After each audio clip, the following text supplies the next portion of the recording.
Assalamualaikum dan salam bahagia. Kita bersama lagi dalam ruang bicara khas dan tentunya lah kita memilih topik yang cukup relevan dengan perkembangan semasa untuk kita sembang-sembang bersama dengan seorang tetamu yang cukup istimewa melalui kemudahan Skype yang sudah pun bersiap sedia sekarang.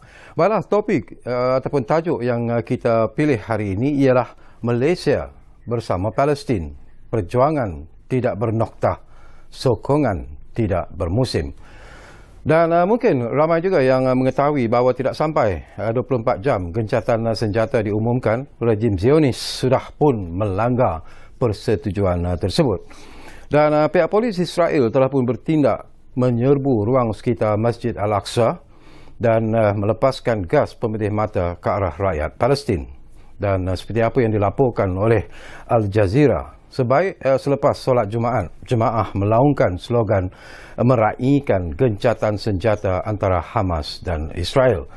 Namun polis kemudiannya bertindak melepaskan bom asap dan juga gas pemedih mata kepada jemaah. Jadi inilah isu ataupun perkara yang ingin kita sembang-sembang bersama dengan seorang tetamu yang cukup istimewa, iaitu Yang Berhormat Datuk Seri Haji Abdul Hadi Awang, Duta Khas Yang Amat Berhormat Perdana Menteri ke Timur Tengah.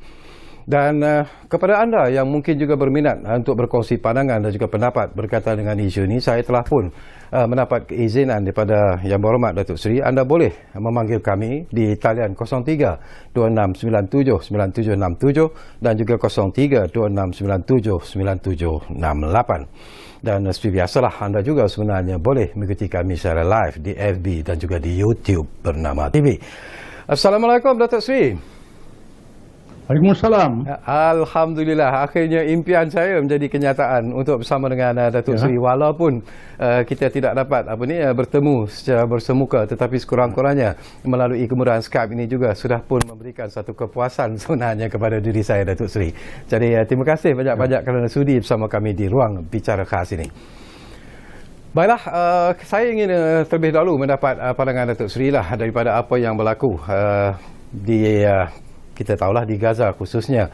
Dan walaupun gencatan senjata sebenarnya telah pun dipersetujui oleh kedua-dua pihak, tetapi jelas bahawa tindakan yang dilakukan oleh Israel tak sampai 24 jam gencatan senjata itu diumumkan adalah menggambarkan sikap Zionis yang begitu bongkak, begitu kejam dan sebagainya. Mungkin Datuk Seri juga ada komen berkaitan dengan perkara ini, Datuk Seri. Ya. Assalamualaikum. Waalaikumsalam. Saudara Serakawi. Ya. Waalaikumsalam. Ya. Sebelum saya jawab soalan itu, izinkan saya menjelaskan beberapa perkara yang tak sempat saya jelas masa interview Astra awal ini. Ya. So far. Ya. Yang berkait juga dengan soalan. Dia akan timbulkan tiga perkara. Yang pertama, perpaduan umat Islam. Ya. Yang kedua, penyelesaian dual state solution. Yang ketiga, serangan kata Gaza dan kejap-kejap. Ya. Tentang perpaduan umat Islam. Ya. Berlaku peristiwa pembakaran Masjid Al-Aqsa tahun 70-an. Raja-raja dan Presiden negara Islam mengadakan sidang kepuncak menghasilkan OIC. Ya. Dan Malaysia diberi penghormatan. Syekh Agung yang pertama ialah Almarhum Tun Abdul Rahman. Itu peranan Malaysia awal. Dan hasilnya berjaya ditubuhkan tabung pembangunan Islam, Syarikat Berita Islam dan Majma' Ulama, Majlis Fatwa Ulama Umat Islam yang dipilih daripada mazhab-mazhab yang dianggap sebagai orang Islam. 8 mazhab, iaitulah mazhab Syafi'i, Hanafi, Hambali, Maliki dan Zahiri daripada Ahli Sunnah, mazhab Imamiyah dan Zaidiyah daripada Syiah, dan Ibadhi daripada Khawarij. Kerana ulama-ulama mereka disebut pandangan-pandangan dari kitab-kitab yang dikarang oleh ulama-ulama Islam menjadi perbincangan. Malangnya OIC menjadi makin lemah kerana sebab-sebab politik sama ada luar ataupun dalaman. Ya. Kemudian tahun 90-an, akhir 90-an, almarhum Profesor Arbakan dan Menteri Turki di masa itu Ya. menganjurkan himpunan 8 negara Islam. Kecilkan jumlah. Iaitulah Indonesia, Malaysia, Bangladesh, Pakistan, Mesir, Ya. Turki, Iran, Ya. Nigeria. Malangnya 8 negara ini juga lemah. Kemudian Tun Mahathir, bekas Perdana Menteri, Ya. masa beliau jadi Perdana Menteri yang kedua ini, beliau menganjurkan sidang kemuncak memanggil beberapa negara.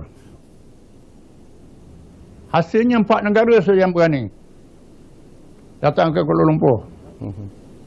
Turki, Iran, Qatar dan Malaysia tuan rumah. Ya. Negara lain tak dapat hadir kerana tekanan. Qatar dibuli. Turki dan Iran kuasa besar. Ya. Ambang kuasa besar. Malaysia saya tak tahu boleh tak boleh. Malangnya tak ada permintaan tak boleh disambung. Ya. Namun saya dipahamkan Presiden Erdogan telah menganjurkan persidangan melalui online Ya. di Bangladesh. Ya. 8 negara. Ini satu langkah yang sangat baik.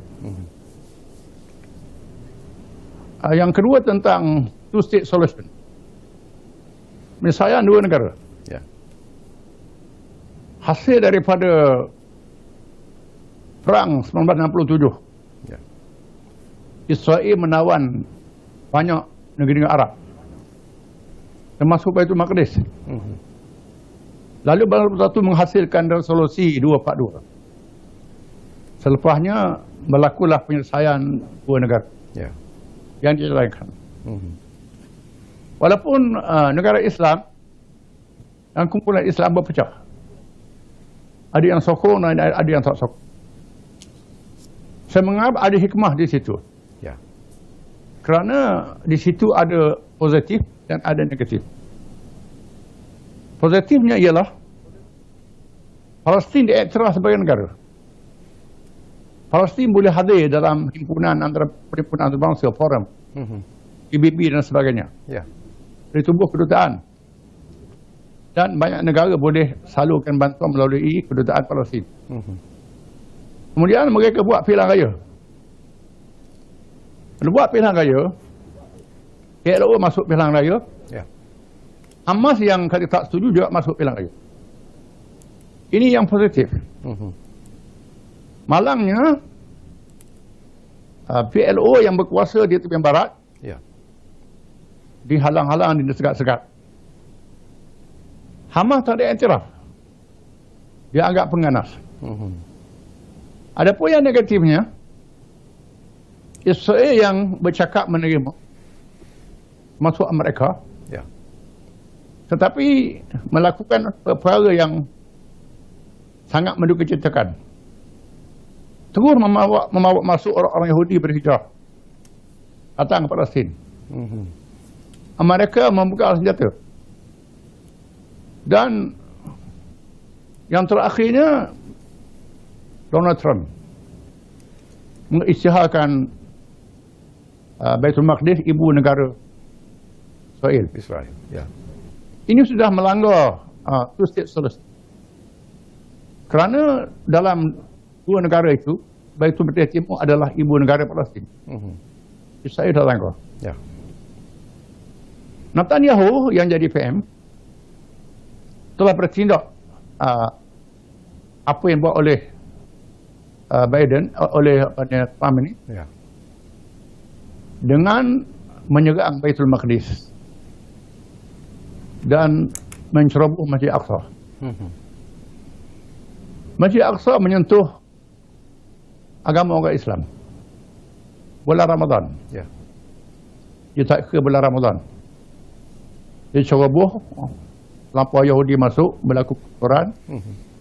Ini menjatuhkan kebangkitan Palestin. Ya. Baitul Maqdis adalah tanah suci 3 agama. Iaitulah Islam, Yahudi, Kristian. Ya. Mereka menganggap yang mereka adalah agama Ibrahim. Ibrahim diakui bapa kepada Islam oleh penganut Yahudi dan Kristian, termasuk orang-orang musyrikin menyembah berhala. Bahkan dalam agama Hindu disebut Brahma. Brahma ada kata ini perkataan Ibrahim. Ya. Itu terpulang kepada mereka yang pakar dalam bidang pendidikan agama. Okey. Saya rasa Dr. Zakir Naik lebih peluang. Ya. Biar ada AP anjurlah majlis forum Mekah ataupun dialog secara terbuka. Malaysia ada peluang anjur majlis ini supaya memahami bila dia sentuh ini menyebabkan bangkitan orang Kristian bersama, termasuk Yahudi yang menentang. Yahudi kalangan kiri, termasuk Yahudi Ortodok. Apabila berlaku kebangkitan ini, Netanyahu bertindak. Saya membaca kenyataan orang di Kongres mereka. Ya. Satu tindakan yang tidak bijak. Bahkan 2 ahli kalangan Israel pun tak setuju tindakan ini. Netanyahu bertindak agresif menyerang Gaza. Ini soalannya. Serang Gaza tujuannya ialah untuk meng-highlightkan Hamas adalah pengkhianat dengan jihad. Ya. Dia serang dulu. Bila dia serang, apa yang berlaku? Bukan lagi lawan dengan senjata kecil. Ya. Hamas dan jihad mempunyai senjata-senjata canggih dibekal oleh Iran dan negara-negara Islam. Apa yang berlaku ialah kumpulan Palestin semua bersatu. Dan kebangkitan dalam Israel sendiri Ya. membantah. Masuk tepi barat. Ya. Walaupun Israel nak menentukan kemenangan dengan serangan darat. Ya. Dihantar kereta kebal, kereta perisai dan sebagainya. Kerana dalam perang ini menentukan kemenangan ialah serangan darat. Serangan udara, meriam itu untuk serangan darat.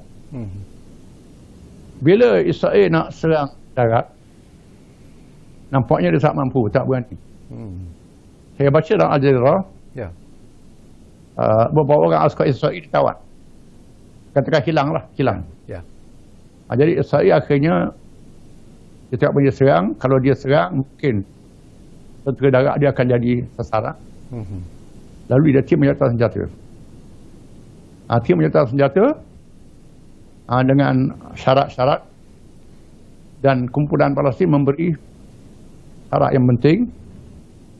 Yang pertama, Israel hentikan dulu serangan. Yang kedua, jangan kacau Masjid Aqsa. Ya. Abu Jarrah, kawasan penempatan Bandar Baitul Qudus, kawasan orang Islam Ya. yang dia nak dirampas, jangan kacau. Itu yang kedua. Yang ketiga, jangan kacau orang-orang Palestin. Jangan agresif. Ya. Kemudian Israel pula bagi syarat supaya Palestin tak dibekal dengan senjata yang agak pengganas. Dan mereka juga mendukung apa yang bawa oleh Israel ini. Nah, sebab itu pada pandangan saya, Ya. mereka tak layak jadi orang tengah dalam penyelesaian Palestin. Bukan mereka, kerana mereka berpihak. Bukan dia duduk tengah, duduk ujung. Dia bekas senjata, dia anggap Palestin ganas, nak jadi orang tengah. Pandangan saya lebih baik Rusia dengan China ambil alih. Bukan Biden. Ya. Bukan Biden. Biden. Biden ni walaupun pendekatan dia lain, saya anggap itu wajah dalam satu dollar. Sama saja pendekatan. Okey, Dan apa sebab ni? itu adalah lebih baik negara-negara Islam Ya. membuat tekanan. Ah. Malaysia tak mampu. Lalu ISC. Kurang-kurangnya Indonesia, Malaysia, Pakistan, Qatar, Arab Saudi, Mesir, Iran dan Turki. Ya. Membuat tekanan supaya menolak mereka jadi. Saya tak mampu, itu pandangan saya lah. Okey, bila Datuk Seri sebut satu istilah iaitu negara-negara Islam harus membuat tekanan. Ini pun satu persoalan yang cukup penting juga sebenarnya Datuk Seri. Tetapi kalau kita melihat kepada pendirian negara-negara Islam macam Datuk Seri sebut tadi tentang kegagalan OIC misalnya untuk membantu rakyat Palestin ataupun melihat krisis di antara Israel dan Palestin ini dapat diselesaikan, tetapi jelas bahawa ianya tidak berlaku seperti apa yang diharapkan. Walaupun kita tahu bahawa negara-negara Islam terutamanya di Timur Tengah misalnya adalah negara-negara yang kaya dan sebagainya, tetapi sayang sekali bila bercakap tentang menyelesaikan isu Palestin itu mereka seolah-olah takut, tidak mahu campur tangan dan sebagainya. Apakah kerana mereka bimbang ataupun mereka ada hubungan, ada juga pandangan mengatakan apakah kerana mereka ada hubungan istimewa dengan Israel, quote and unquote lah, yang mungkin tidak tertulis, tetapi mereka juga takut kepada tekanan daripada negara-negara barat seperti Amerika, Britain dan sebagainya. Pandangan Datuk Seri? Pandangan saya, negara Arab yang dilindungi oleh kuasa besar Amerika dan Israel, bukannya melindungi negara itu, melindungi Israel. Kita melihat Mubarak jatuh, siapa jatuh pun dia tak peduli. Dia sokong orang lain pula. Ya. Jadi Arab kena berfikir baliklah. Sokongan mereka ni tidak ikhlas pada negara Arab. Kepentingan Israel lebih penting daripada Arab sendiri. Dan saya melihat sudah berlaku satu anjakan paradigma. Apabila Mesir mengadakan hubungan dengan Turki. Dan Saudi buat lawatan ke China. Itu satu perubahan yang positif. Saya tak tahulah, mungkin akan ada perkembangan. Tetapi sebagai setelah dilantik sebagai duta khas yang amat berhormat Perdana Menteri ke Timur Tengah, apakah Datuk Seri merasakan bahawa mungkin juga Datuk Seri boleh memainkan satu peranan yang lebih berkesan, terutamanya untuk menyedarkan OIC sendiri, negara-negara Arab sendiri, supaya kita juga harus menjadi satu organisasi yang kuat dan kita juga sebenarnya ada maruah yang perlu dipertahankan, Datuk Seri? Yang pertama, saya ucap terima kasih kepada Yang Perdana Menteri dan Kabinet melantik saya jadi duta khas Perdana Menteri. Sebenarnya saya menyambung tugas. Saya dah ditugaskan lebih awal lagi. Sebelum berlakunya Arab Spring.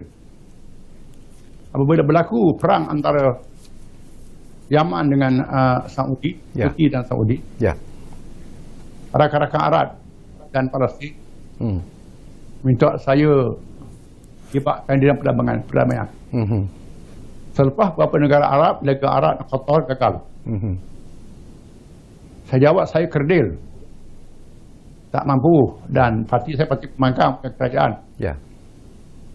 Masa itu kedatangan Dr. Yusof Qaradawi mendapat anugerah Ma'al Hijrah, dan ada pertemuan dengan pihak kerajaan yang bersetuju Wisma Putra memberi kemudahan pada saya berhubung dengan Yaman dan Malaysia berhubung dengan Saudi Raja Amluk untuk langkah damai. Saya pergi ke Yaman, saya jumpa dengan ketua ulama, ketua kabilah dan Abdul Mansur Hadi, dia presiden sekarang. Waktu naik presiden, Abdul Saleh terlibat dengan perang. Jumpa dengan Abdul Syekh Najib Zandani dan beliau berhubung dengan Dr. Qaradawi, mengesahkan saya wakil. Jumpa dengan ketua kabilah Mi Ahmad. Kemudian jumpa dengan Abdul Rabu Mansur Hadi dan Pakar Kirby Menteri Luar, dibantu oleh kedutaan Malaysia di Sana'a. Dan lepas itu saya menyatakan mengapa kami orang Asia Tenggara libat dengan usaha ini, kerana kami menghargai orang Yaman yang berjasa membawa Islam ke Asia Tenggara. Ya. Dan orang Asia Tenggara banyak ada hubungan keluarga dengan Yaman. Kami tak boleh biar Ya. apa yang berlaku. Saya tak boleh hubung dengan Husi. Kerana Husi ini satu kabilah sebenarnya. Syiah pun ada, Sunni pun ada. Saya majoriti Syiah. Saya tanya Presiden yang di luar, Ya. adakah benar Iran membantu Yaman dengan Husi? Kata tidak. Iran tidak bantu. Tapi mungkin ada pihak lain. Tak tahulah orang-orang Syiah di Bahrain atau dan saya cadang pergi ke Iran. Ya. Saya pergi ditemani oleh Dr. Ahmad Samsuri, sosial politik saya. Ya. Dan 2 orang lagi. Di Iran saya jumpa dengan Dr. Putaki Menteri Luar. Menteri Luar. Nak jumpa Nijat, saya sibuk dengan demonstrasi masa itu. Tak sempat.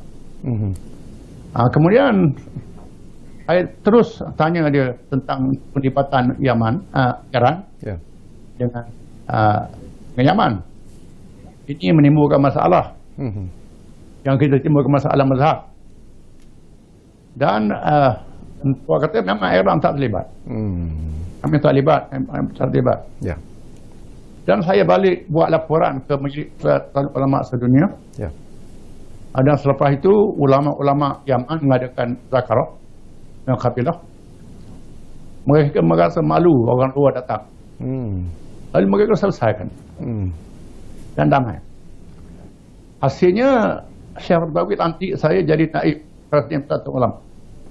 Menghargai jasa saya. Dalam muktamar di Istanbul saya tak hadir, saya tak calonkan diri. Ya. Orang telefon saya minta saya terima jawatan. Terimalah. Kemudian selepas Arab Spring mereka bawa ke Syria, ke Iraq dan negeri lain termasuk Turki. Apabila Turki gagal diguling oleh tentera, Arbakan terus berkuasa Ya. dan Qatar bersama dengan Turki. Itu. Ya. Dan rakan-rakan minta saya libat dalam damai di Syria. Libatkan rakan-rakan Turki, jumpa Bashar Assad. Saya jumpa Ahmadinejad, Presiden. Dan kebetulan saya jadi ahli majlis majma' takrib muzakarah mazhab-mazhab yang ditubuhkan sejak zaman Afghani Muhammad Abduh, Ya. Hasan al-Banna, kemudian Khomeini, Tuan Kashani. Itu sudah lama. Bila Iran tubuh negara, Iran hidupkan balik tubuhan ini. Dan saya dilantik menjadi seorang anggota dan diberi penghormatan. Rakan-rakan Sunni minta saya pergi ke Iraq. Ya. Walaupun dalam keadaan yang tegang. Akhirnya saya pergi ke Iraq. Ya. Jumpa Nijat. Presiden Nijat. Ya. Menteri Luar. Dr. Wilayati. Bekas Menteri Luar, penasihat luar kepada Ayat Khatnali. Bincang tentang Ustaman. Kerana peperangan itu merugikan orang Islam. Ya. Dia kata saya, kalau Ustaz boleh main peranan, kami sedia kerjasama. Saya balik, kemudian rakan-rakan Turki jumpa Bashar Assad. Bashar Assad terima. Balik ke Turki. Okey, apa Bila ni? balik ke Turki, Datuk Seri, kita akan berehat dulu buat seketika, tapi kita akan sambung apa yang Datuk Seri sebut sebentar tadi.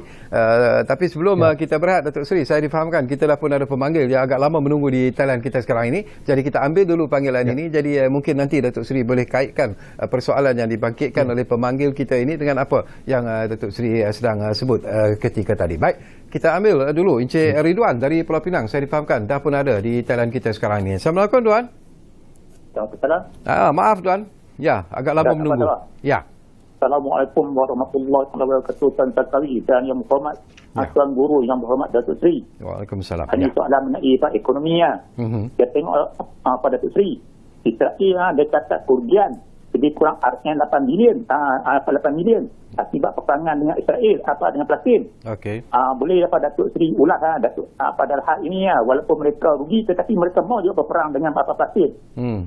Yang kedua ikhlaskah kita bantu rakyat Palestin? Soalan ini saya lontarkan kenapa negara kita menggunakan syarikat ataupun negara ketiga untuk dengan negara kita mencatat keuntungan yang berbilion kita guna negara ketiga kita untuk untuk berniaga dengan negara Palestin, negara Israel ni.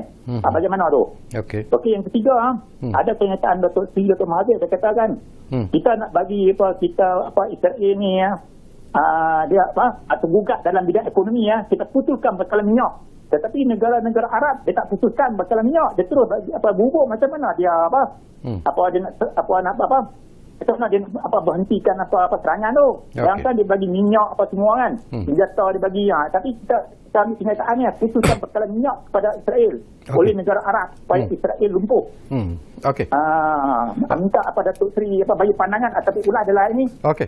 Terima kasih. Baik, terima kasih banyak-banyak Ridwan dari Pulau Pinang, dan insya-Allah kita akan berehat dulu buat seketika, dan selepas itu nanti tentu Datuk Seri Haji Abdul Hadi Awang mungkin akan memberi respon kepada perkara-perkara yang anda bangkitkan. Kita rehat dulu.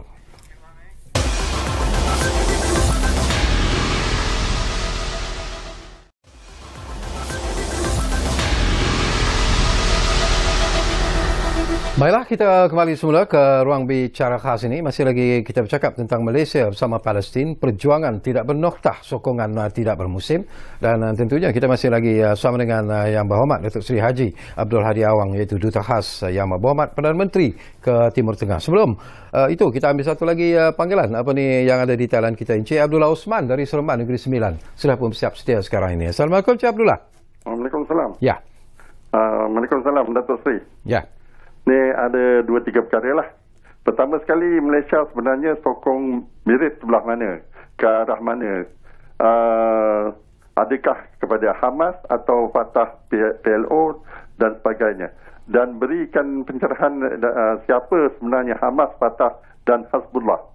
Dan lagi satu Datuk Seri, nampaknya OIC dan juga Liga Arab ni gagal. Apa kata kita buat lagi satu pertubuhan, iaitu pertubuhan untuk khas untuk bebaskan Palestin. Okey. Lagi satu Datuk Seri, apa pandangan Datuk Seri tentang Syiah Iran? Itu saja. Terima kasih. Baik, terima kasih banyak-banyak Encik Abdullah Osman dari Seremban Negeri Sembilan. Wow, banyak persoalan yang dibangkitkan sebenarnya Datuk Seri. Jadi saya harap Datuk Seri dapat mendengar soalan-soalan yang dikemukakan oleh dua pemanggil kita setakat ini. Jadi saya serahkan sekarang ini kepada Datuk Seri, mungkin menjawab secara ringkas, memberi respon. Soalan ini memerlukan satu penyumpaan yang lain. Saya dapat ringkaslah. Ya. Tentang sokong siapa, saya lihat Malaysia sokong semua. Okey. Sokong PLO, sokong semua Palestin. Itu satu sikap yang lebih daripada negara lain. Alhamdulillah. Okey. Sokong semua. Dan satu lagi juga. Yang kedua, ya. Silakan Datuk Seri. OIC. Liga Arab lemah saja, perlu dikuatkan.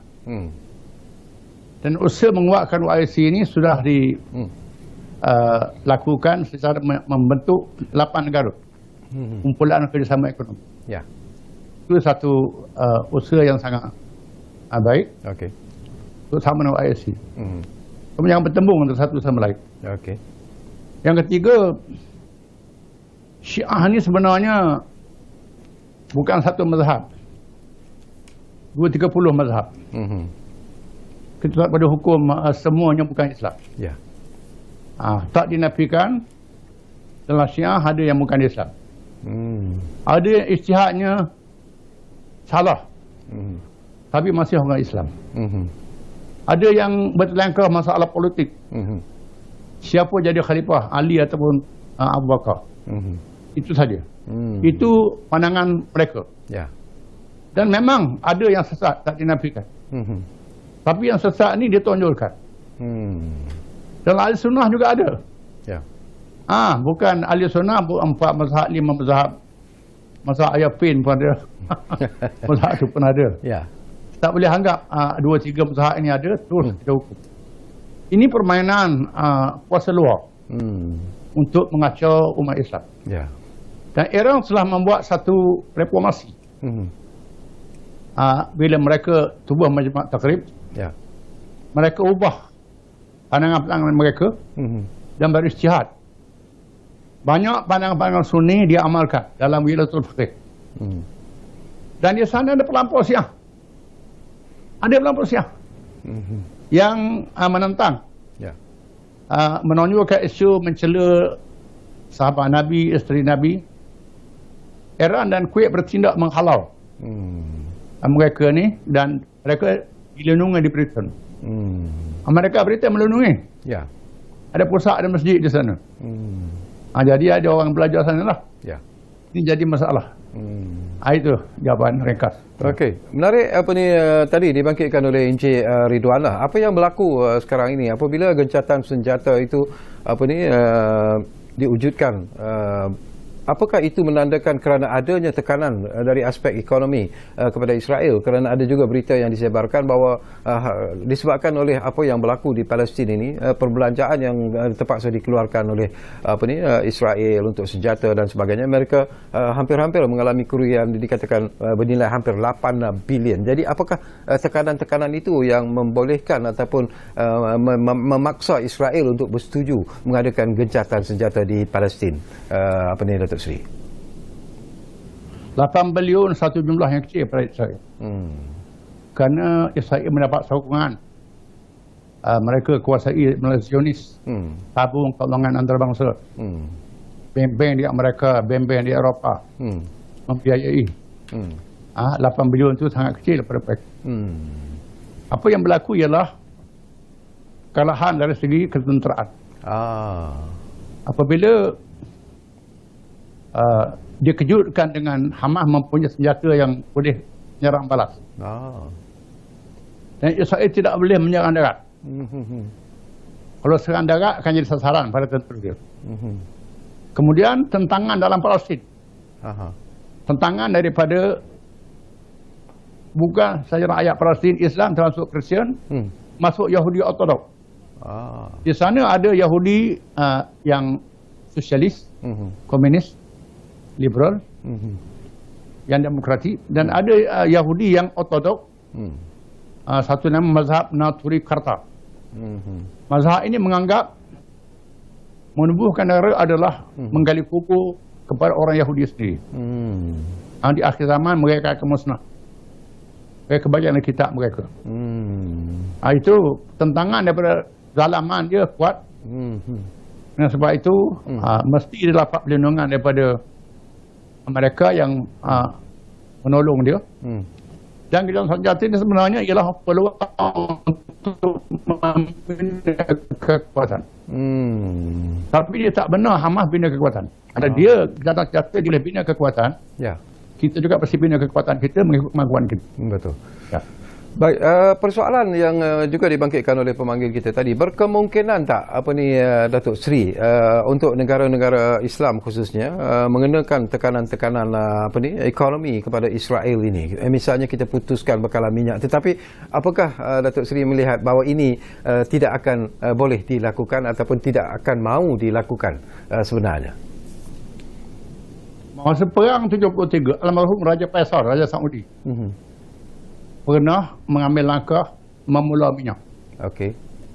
Dan saya baca interview masa saya pelajar dia dengan wartawan barat. Orang barat mahu pulau teknologi pada Saudi. Saya jawab, kami biasa naik unta. Jawapan yang sangat deras. Kalau tak ada minyak, kami naik unta. Tak ada teknologi. Dan mengejutkan barat. Dia senja datang pujuk. Banyak datang pujuk. Ya. Akhirnya Faisal dibunuh. Kita tahulah sebab apa dia bunuh itu. Dan menunjukkan bahawa perkataan ekonomi itu ada hasil. Yang perlu kita sedar bahawa normalisasi sebenarnya untuk bantu ekonomi Israel. untuk membolehkan Israel mengadakan hubungan darat. Ini perkara yang mesti disedar oleh negara Arab dan negara umat. Ya. Baik, saya juga tertarik hati nak dapat pandangan Datuk Seri. Saya tahu Datuk Seri juga turut menghasilkan sebuah e-buku iaitu 73 tahun Israel Negara Pengganas. Apa yang ingin Datuk Seri panjangkan sebenarnya melalui penghasilan buku e-buku ini sebenarnya, Datuk Seri? Ya. Sebenarnya sejarahnya Israel sangat dahsyat. Mereka membunuh Nabi, manusia pilihan Allah. Membunuh ulama-ulama yang soleh. Membunuh raja yang adil. Dibunuhnya, ini keganasan mereka. Dan dalam kitab suci mereka yang melampau ini menganggap manusia yang sebenar adalah bangsa Yahudi. Manusia lain adalah binatang. Kita dipengaruhi oleh teori Darwin. Darwin ini Yahudi. Jadi bangsa lain itu binatang. Israel boleh buat apa saja terhadap bangsa lain. Ini ajaran dalam kalangan ortodok Yahudi. Dan mereka mempunyai cita-cita yang panjang. Iaitulah menubuhkan negara agung, negara Israel agung. Empire Nabi Sulaiman AS yang melalui dunia. Padahal Sulaiman semua Nabi adalah Islam. Nak tubuh di atas nama Yahudi dan nak roboh Masjid Aqsa, nak ganti dengan Haikal Sulaiman, kuil besar Yahudi. Berlaku perubahan itu. Ini tindakan yang sangat agresif. Dan kita sama melihat yang satu lagi ialah banyak yang jadi Perdana Menteri Israel ini bekas kumpulan ganas. Masa nak tubuh Israel dulu, Yahudi menubuhkan kumpulan-kumpulan ganas seperti Haganah dan banyak lagi, antara Malhem Begin, Ben Gurion. Inilah kedua kumpulan ganas. Bila British tinggal, dia tubuh negara, mereka jadi Perdana Menteri, jadi penglima tentera, jadi dalam kabinet. Jadi yang ada ini murid mereka. Jadi igawan keganasan ini masih berlaku. Dengan sebab itu mereka tak boleh kawal diri dalam masalah ini. Baik, saya juga nak dapat pandangan ikhlas daripada Datuk Seri. Ada juga pandangan-pandangan yang bermain terutamanya dalam media sosial, pandangan-pandangan daripada tokoh-tokoh tertentu yang mengatakan bahawa berlakunya kelemahan pentadbiran Palestin itu sendiri kerana dalam Palestin itu sendiri sebenarnya berlaku krisis-krisis dalaman, terutamanya pertembungan di antara Hamas dan Fatah. Apakah ini pandangan Datuk Seri juga boleh memberikan satu kelebihan kepada Israel untuk terus membuli Palestin dari masa ke semasa, Datuk Seri? Ya. Pada awalnya Palestin bersatu menentang Israel di bawah almarhum Mufti Aminul Husain. Bila beliau dibuat negara dan berlakulah gerakan dipengaruhi oleh perpecahan negara Arab. Jadi negara Arab yang berpecah ini mempengaruhi Palestin, politik negara Arab, menyebabkan mereka berpecah mengikut pecahan negara Arab. Itu sangat mendukacitakan. Yang Arab ini mengecewakan. Walaupun demikian, peristiwa menyerang Gaza yang terakhir ni dan ceroboh Masjid Aqsa, kumpulan ini bersatu. Ini satu keadaan yang sangat menarik. Dan Israel gagal memecahkan Palestin. Yang nak halaikkan jihad dengan Hamas adalah pengganas. Nak pecahkan PLO dan lain-lain. Gagal. Baik, kita ambil satu lagi panggilan Datuk Seri, kali ini daripada Johor. Daniel dari Johor ada di talian kami sekarang ni. Halo Daniel. Ya, saya. Assalamualaikum. Waalaikumsalam. Ya. Saya Muhammad Daniel dari Keluang Johor. Okey. Saya nak tanya kepada Tuan Guru lah. Ya, silakan. Pertamanya, bagaimanakah penulisan ni menjadi satu medium terbaik untuk membangkitkan semangat rakyat, terutamanya anak muda dalam membela umat Islam di Palestin. Maksudnya penulisan tu lah macam mana peranan sebuah penulisan tu dapat kita bangkitkan semangat tu lah. Termasuk buku yang apa ni, yang e-book. Okey. Sebab saya baca banyak, saya tengok Tuan Guru setiap hari ada update artikel-artikel lah dekat Minda Presiden PAS tu. Saya selalu baca lah. Saya tengok macam ada motivasi sikit lah bagi saya untuk mengkaji lebih banyak tentang ilmu lah. Dan yang kedua yang ni last, saya nak minta ni lah sedikit tips atau cara bagaimana nak menulis, terutamanya berkaitan tentang isu-isu semasa ni. Nak minta Tuan Guru sedikit ilmu macam mana tips dia. Baik, terima kasih banyak-banyak Daniel dari Johor. Jadi jelas dia Datuk Seri adalah peminat Tok Guru Datuk Seri lah sebenarnya. Jadi mungkin Datuk Seri boleh memberikan sedikit tentang bagaimana penulisan seperti apa buku yang e-book yang Datuk Seri tulis lah, 73 tahun Israel negara pengganas itu, mungkin boleh memberikan dan juga menaikkan semangat anak muda sebenarnya dalam menghadapi situasi seperti ini. Silakan Datuk Seri. Terima kasih. Yang pertama kita cukupkan kewajipan segi agama. Di mana Nabi kita bersabda, orang Islam wajib memberi perhatian masalah jahil. Itu wajib. Yang kedua, hubungan persaudaraan Islam. Laksana anggota dalam satu jasad. Bila satu anggota sakit, semua anggota sakit. Bila kaki sakit, mata tak lena. Mulut menyebut, tangan mencari ubat dan sebagainya. Itu hubungan orang Islam. Kita hidupkan semangat ini. Anak-anak muda ni biar balik pada kefahaman Islam. Banyak yang sudah lalai, leka. Malangnya peranan media sosial yang negatif. Israel menguasai media sosial. Ini menukar-cetakan. Masuk di negara kita. Memainkan peranan yang negatif. Yang menimbulkan masalah-masalah. Provokasi. Saya sebut satu nama, Malaysia kini. Yang lain saya tak sebut nama. Ini peranan dia sangat aktif. Biasanya media sosial yang saya tahu berpusat di Kemboja, berpusat di Thailand, berpusat di mana-mana, bukan di Malaysia saja. Mempengaruhi anak muda yang jahil agama. Yang tak ada kefahaman, tak kesedaran. Tak tahu dosa pahala syurga neraka. Bila mati baru sedar. Ini perlu disedarkan anak-anak muda. Itu yang masalah yang pertama. Yang kedua, bagaimana nak menambahkan kefahaman, maklumat. Di samping membaca buku, sekarang zaman teknologi maklumat. Orang yang banyak tahu bahasa, lagi banyak boleh melalui media sosial, melalui internet. Itu rojok sebagai bahasa. Semua media kita baca. Artikel-artikel itu memberi maklumat yang banyak pada kita. Okey, satu lagi isu juga yang saya nak dapat pandangan ikhlas daripada Datuk Seri lah. Keluar kenyataan baru-baru ini daripada Israel sendiri.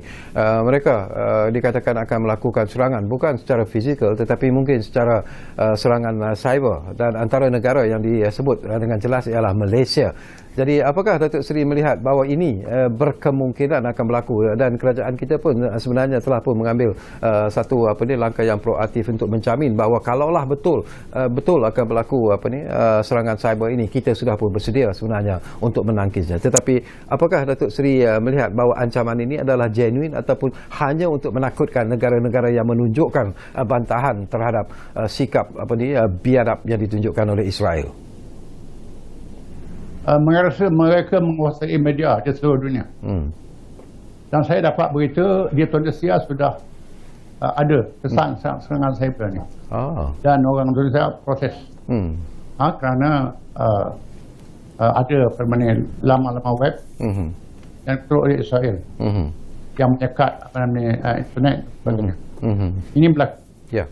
Dan sebab itu teknologi langit terbuka ni boleh memanfaatkan oleh orang-orang kita yang pakar dalam bidang. Kita boleh usahakan sendiri. Kita ada keparan kita diterang di seluruh dunia. dia bersatu untuk mengatasi masalah serangan cyber. Apa yang penting ialah media di negara Islam perlu memainkan peranan yang aktif dan proaktif untuk menangani isu serangan cyber ni, memberi maklumat yang betul. Israel seringkali menunjukkan dia dizalimi, dia diteroboh, dia diunyanya. Palestin sebagai penampak digambarkan begitu. Dia sebuah negara perlu dibantu. Memang kalangan Eropah terpengaruh. Hari ini berlaku kesedaran di Eropah. Sudah ada yang menentang Israel di Amerika, di Eropah ada demonstrasi anti-Israel. Itu satu perkembangan yang sesuatu yang amat membanggakan kita Datuk Seri ialah tentang sikap prihatin kita terhadap saudara-saudara kita di Palestin apabila Israel sekali lagi melakukan serangan ke atas Palestin. Kita lihat bagaimana reaksi rakyat kita yang telah berusaha membantu rakan-rakan saudara-saudara kita di Palestin, dan ini juga sesuatu yang menarik. Datuk Seri Ketua Hamas misalnya Ismail Haniyeh semalam telah mengeluarkan kenyataan penghargaan dan ucapan terima kasih yang tidak terhingga kepada rakyat Malaysia yang mempunyai sikap yang begitu hebat membantu mereka di Palestin. Jadi apakah Datuk Seri melihat bahawa itulah sebenarnya semangat rakyat Malaysia, tak kira agama dan juga bangsa, tetapi apabila negara seperti Palestin itu dianiaya, kita sentiasa membuka pintu kita untuk membantu mereka. Komen Datuk Seri. Ismail Haniyeh dipahamkan menghubungi Perdana Menteri melalui telefon. Ya. Tapi tak disiarkan oleh media. Itu sangat itulah. Takutnya media tahu. Ya. Dan sikap rakyat Malaysia sangat menarik. Saya dipahamkan NGO ini sudah pungut derma berjuta-juta. Ya. Berjuta-juta sampai akhir juta. Kalau NGO sudah sampai akhir juta, ini luar biasa. Laku di Malaysia. Di Kedah 80 juta. Ya. Di negeri Terengganu 3 juta. Negeri lain banyak juta lagi. Ya. Ini satu perkembangan yang sangat menarik. Dan apakah Datuk Seri juga merasakan bahawa selepas Palestin mungkin kembali aman, negara-negara Arab juga sudah mula menunjukkan sikap-sikap yang positif, mungkin masanya sudah sampai, walaupun sebelum ini Yang Berhormat Perdana Menteri kita ingin juga mengadakan lawatan ke Timur Tengah, tetapi disebabkan oleh keadaan yang begitu terancam dan sebagainya, ianya tidak dapat dilakukan. Tetapi Menteri MITI misalnya baru-baru ini juga telah melakukan lawatan resmi ke luar negara. Jadi apakah Datuk Seri melihat pada lawatan-lawatan seperti ini perlu dipertingkatkan dalam usaha untuk mengukuhkan hubungan diplomatik, hubungan persahabatan, hubungan mesra negara kita dengan negara-negara Arab, termasuklah Palestin secara keseluruhannya, Datuk Seri? Ia sangat perlu, dan memang PM nak melawat. Ya. Tapi suasana COVID dapat, dan saya pun dijemput oleh Qatar, dijemput oleh beberapa negara melawat sampai nak pergi, dan saya mengadakan pertemuan dengan duta-duta di Kuala Lumpur. Saya ini 8 duta sudah saya jumpai. Yang penting ialah Saudi, Mesir, Palestin, Qatar, Iran. Iran. Itu saya dah jumpa duta dan duta-duta lain. Dah jumpa, dan memanglah kita mengambil langkah sekadar kemampuan yang boleh kita buat. Dan Menteri Luar Datuk Seri Hishamuddin dalam sidang kemuncak Menteri Luar Islam dan OIC telah menyampaikan mesej Malaysia. Dan sebahagiannya alhamdulillah mendatangkan hasil. Antaranya ialah kenyataan sejatuh. Ini memberi ruang kepada Palestin untuk menarik nafas. Dan satu lagi secara ikhlas juga, saya tak dapat paragraf Datuk Seri lah. Ada juga mainan-mainan di media sosial Datuk Seri yang mengatakan bahawa pelantikan Datuk Seri selaku Duta Khas Yang Amat Berhormat Perdana Menteri ke Timur Tengah lebih merupakan sebagai satu political appointment ataupun political appointee. Tetapi seolah-olah mereka memandang remeh ataupun memandang sinis di atas pelantikan Datuk Seri. Mungkin Datuk Seri boleh berkongsi bahawa apa yang berada dalam hati kecil Datuk Datuk Seri ialah untuk melihat supaya jawatan Duta Khas Yang Amat Berhormat Perdana Menteri ke Timur Tengah itu sebenarnya mempunyai fungsi dan juga peranan yang cukup berat, tetapi yakin bahawa Datuk Seri boleh melaksanakannya. Ya, sejak saya melaksanakan peranan damai Syria, Ya. saya ke Iran Ya.